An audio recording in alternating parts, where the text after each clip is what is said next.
Bill Maher is giving Democrats some tough love after a horrific election day.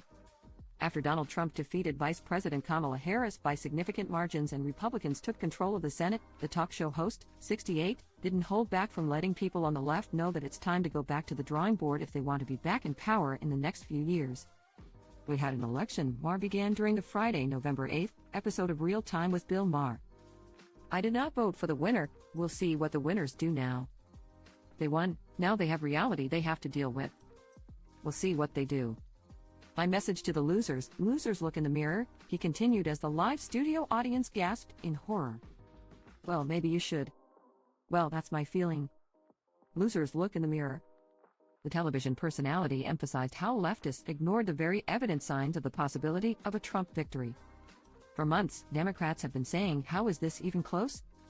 And they're right, it wasn't, he noted, referencing how the businessman, 78, swiftly won all 7 swing states and claimed victory in the early morning hours.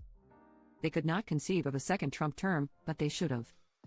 When does America ever turn down second? Maher quipped. During the episode, Maher had ABC News contributor Sarah Isgur and MSNBC analyst John Heilemann on to discuss what went wrong in the former senator's campaign, which only kicked off in July after President Joe Biden dropped out of the race. Isgur pointed out that Harris, 60, was set up to fail by Democrats by only having a 3-month campaign that did not give her enough time to introduce herself to the American people. You're saying 3 months wasn't long enough? The host questioned. It was long enough? It's not that they didn't have time to introduce. They met someone and they didn't like him. Bill, I don't know if you know this, but the Vice President of the United States is basically shoved in a broom closet for 3.5 years, Heilemann said in defense of the former district attorney.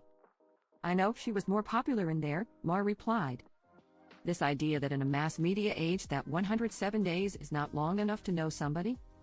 The comedian later asked his guest Harris, why do you have to make all these excuses for her? All it was this week was people who say, oh, she ran a flawless campaign. How ridiculous. Or it's sexism. It's racism. This is an old playbook, I heard a lot of these things. I think America is perfectly willing to elect a woman. They just didn't like the last 2 that were put up.